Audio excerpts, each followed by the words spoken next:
Hello, dear viewers, students, and those who are listening to me. Assalamu alaikum.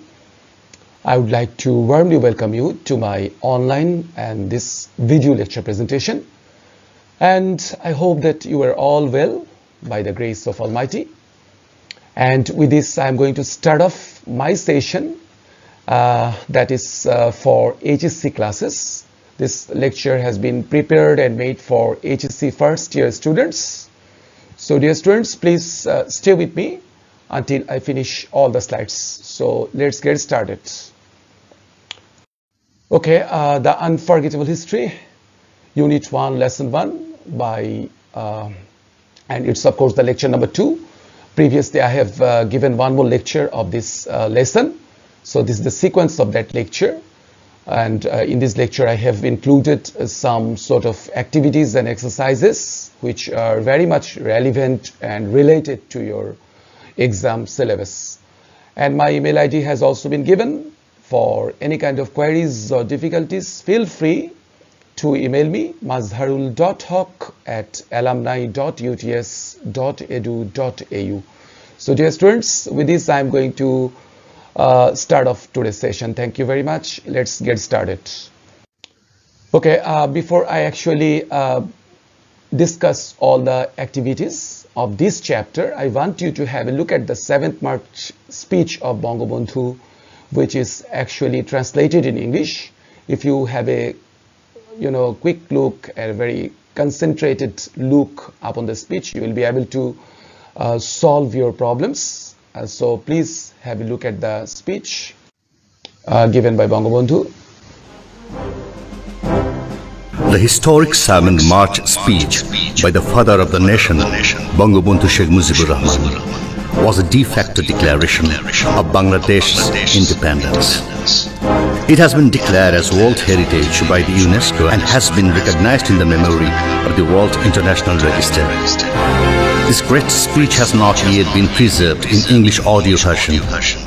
So Education Interior builds up an audio version of this speech in English with a view to disseminating its immense significance to every corner of the world.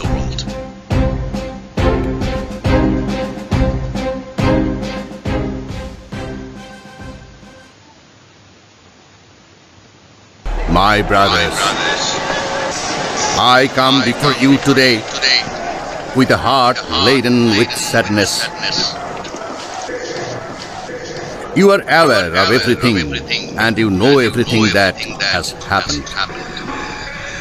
We have tried with our lives, and yet the sadness remains that today in Dhaka, Chattogram, Khulna, Rajshahi and Rangpur, the streets are soaked with the blood of my brothers. Today the people of Bengal desire emancipation. The people of Bengal wish to live. The people of Bengal demand that their rights be acknowledged. What wrong have we committed? In the elections, the people of Bangladesh entrusted me and the Awami League with the totality of their electoral support. It was our expectation that the Parliament would meet. There we would frame our constitution, that we would develop this land, that the people of this country would achieve their economical, political and cultural freedom. But it is a matter of grief that today we are constrained to say in all sadness that the history of the past 23 years has been the history of persecution of the people of Bengal, a history of shedding blood of the people of Bengal. This history of the past 23 years has been one of the agonizing cries of men and women. The history of Bengal has been a history where the people of this land have made the streets and highways of this land crimson with their blood. We have shed our blood in 1952. In 1954, we won the election, and yet we are not allowed to hold power. In 1958, Ayub Khan imposed martial law and kept the nation in a state of slavery for 10 years. On 7 June 1966, when the sons of my land rose in support of the 6-point movement, they were mown down in gunfire. When Yahya Khan took over, after Ayub Khan fell in the fury of the movement of 1969, he promised that he would give us a constitution, give us democracy. We placed our faith in him. And then history moved a long way.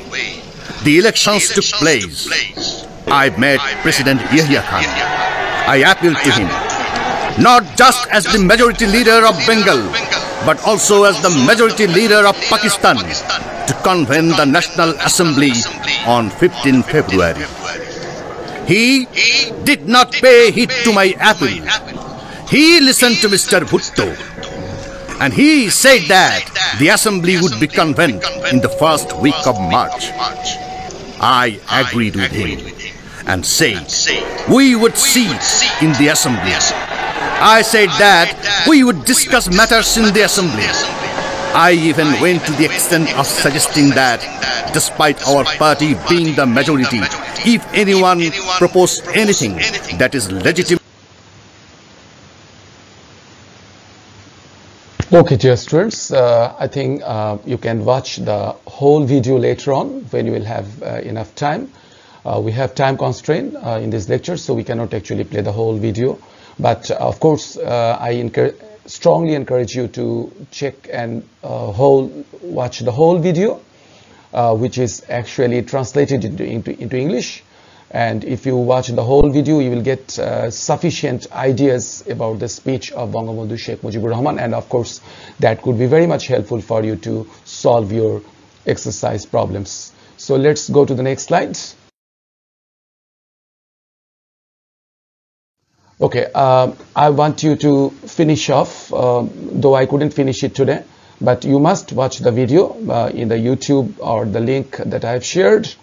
So perhaps you have watched the video, and now I would like to take you to some textual activities.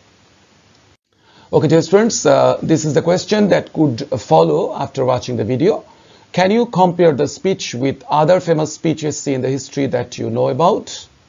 Yes, this speech can be compared to the speech entitled I Have a Dream, which is a public speech delivered by American civil rights activist Martin Luther King Jr. on August 28, 1963. In that speech, Martin Luther King calls for an end to racism in the United States. The speech of Bangabandhu can also be compared to another monumental and concise speech known as the Gettysburg Address of Abraham Lincoln. And this speech reiterated the end of slavery and restoration of humanity between the black and the white in America. So you can see that Bangabandhu's historic speech has been compared here only. It has been compared with two, monumental speeches, but it can also be compared with other great speeches of the world as well. Okay, let us go to the next slide. Okay, you have to actually come across or be introduced with some keywords or phrases that has been used in this chapter. I want you to take a look at those speech keywords. Overflowing with grief, awash with bloods, hold the sessions of National Assembly, economic, political and cultural freedom, torture inflicted on our people, crimson with their blood, martial law to enslave us, launched 6-point movement, restore democracy, doors of negotiations, end up a slaughterhouse, dissolved all of a sudden, assembly session was prorogued, firm determination. I think if you try to catch the meaning of these phrases and meanings, it will be very much helpful for you it will be very much benefited for you to get the whole idea from the text. Overflowing means actually something is overflown, something is actually flowing in extra or in excess. Overflowing with grief, that is excessive grief. awash with blood, that is tinted with blood, or the blood saturated. Hold the sessions of National Assembly means the assembly or the parliament sessions has been held up or stopped for a while. Economic, political, cultural freedom. Torture inflicted on our people. Inflicted means actually imposed or pushed to someone or something. Crimson with their blood, that is become reddened with something. The color has become tinted and besmeared and reddened with blood. Martial law to enslave us. Launch 6-point movements means 6-point movements have been introduced and put into action. Restore democracy means democracy has been put into action once again, or has been established once again. Doors of negotiations, that is the doors of the possibilities of understanding or compromise. End up a slaughterhouse, that is everything has been messed up and came to a sort of destruction. Dissolved all of a sudden, that is parliament has been stopped or adjourned or suspended for a while. Assembly session was prorogued, the same thing like adjourned or suspended. Firm determination, that is strong willpower. So these words will be helpful for you to to solve all kinds of problems of this exercise. Let us go to the next slide. The wretched and downtrodden people of the land, that is the the destitute people who are helpless, came to the streets spontaneously. People came to the streets with full vigor, without any kind of pressure. That is, they came out without any flexibly and without any kind of pressure. Being mowed down with bullets, that is someone is shot with bullets, someone or somebody is shot with bullets, and it has given them the defeated, very much bent down with the power of bullets. Being deprived of the children, people are being massacred, that is mass killing, people killing in large numbers. Dissolve the assembly, that is prorogued the assembly or adjourned the assembly, stopped the assembly for a while. Blood spilled on our streets, that is blood came out and saturated the whole area with just like water flowing on the streets. Wading over the blood, that is coming across or crossing over blood.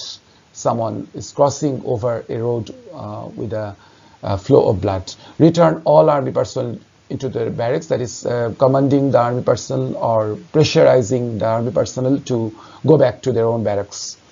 Have to go through hardships, that is the miseries or the want of basic human needs. Convert every house into a fort, that is make every house into a kind of fighting force so that they can fight against the Pakistani soldiers. Go down striving for our rights, that is someone we need to actually hold our rights tight, and we have to fight to establish our rights. No one can suppress, that is no one can put it down, no one can keep it off. Create chaos and confusion, that is creating confusing situations, kind of deans or some sort of anomalies. Create anarchy and loot. Anarchy means self-destruction or imposing destruction upon someone without any kind of reason. And loot means snatching away people's wealth and other important properties. Transmit news abroad, that the news will have to be pushed to other countries. Taint ourselves in any way, that is we have painted or dyed ourselves with the blood of the brave soldiers of the nations. Made to exterminate, that is came to an end, that is came to a finish or finishing line. So these are the words that have been actually used in this long speech of Bangabandhu Sheikh Mujibur Rahman, and I want you to put a special care upon these words. So let us go to the next slide. Summary of the text. The historic speech of Bangabandhu Sheikh Mujibur Rahman finds a beautiful expression in this passage. The great leader expressed his great sorrow by emphasizing the streets of different cities of this country were awash and tainted with the blood of common people. He also informed that the rulers of the then Pakistan deprived us of our rights. The people of the country passed through 23 tragic years and they wanted to free to live peacefully and enjoy their rights. So in a limited area, or in a very concise shape, I have tried to bring all the important ideas from the passage. Now let us move on to the next slide. This is a very important exercise for your exam or for your syllabus. Flowchart first has been done for you. Bloodshed in the language movement. So you have to read the question carefully. Read the text and make a flowchart showing the background of the liberation war. First one has been done for you, showing the background of the. So you have to thinking about the liberation words and its background, and you have to make phrases, not more than 3 or 4 words, and of course it will not become a sentence. It will be a small chunk of sentences or the phrases that we'll have to make for this flowchart. First one has been given, bloodshed in language. The second one I have made for you, failure to form government in 1954. So you have to read the question again and again, showing the background of the liberation. So you have to think everything relating to the background of the liberation war. So number 3, declaration of martial law in 1958, launching 6-point movement in 1966, mass movement in 1969, victory in general election in 1970. So dear students, when you solve flowchart or when you make flowcharts, you have to draw the rectangular spaces. All the boxes will have to be very similar in shape. You have to put down the serial numbers, and of course you have to use the arrow directions. Actually, I have a lecture which I have already given on flowchart. You can check those lectures where I have discussed all the important information on flowcharts. So dear students, let us go to the next slide. Okay, there are some questions which are actually called post-training sessions questions. After completing all the important information, let us solve the answers. In accordance with the historic speech of Bangabandhu, what are the demands of the people then? According to Bangabandhu, the people of Bengal desired to be free, wanted to live better, and most importantly, they believed that they would gain the legal rights. Which features of the speech do you appreciate most? The starting point of the speech is touching because of Bangabandhu's love for the nation. The concluding part of the speech is also very poignant because he made the whole nation brave enough to fight against the invading army of the then West Pakistan. So these are the 2 important questions. Now let us discuss the other 2 important questions. Okay. What are the 2 main parts of the speech? One of the 2 main parts of the speech is presenting before the nation the faults and atrocities perpetuated by the then West Pakistanis. The second part is to make the whole nation bold enough to start final struggle against the perpetrators. Perpetrators means the West Pakistanis, the soldiers who actually betrayed with the Bengali nationals.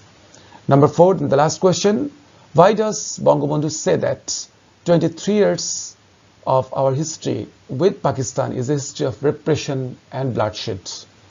It is so said because during the whole period, Bengalis were repressed and they had to shed blood on nominal excuses. So these are the 4 post-reading session questions. Hope it helps and it will be helping you. So dear students, with this I'm gonna say you goodbye for this session. Hope you will enjoy it and you have enjoyed it. I always encourage you to look at the lecture very concentratedly with your full vigor and attention. Otherwise you cannot catch the whole idea that has been discussed. And of course don't forget to use the headphones when you listen and watch the lectures. So with this I'm going to thank you once again for this. Thanks for watching. Okay, thank you very much.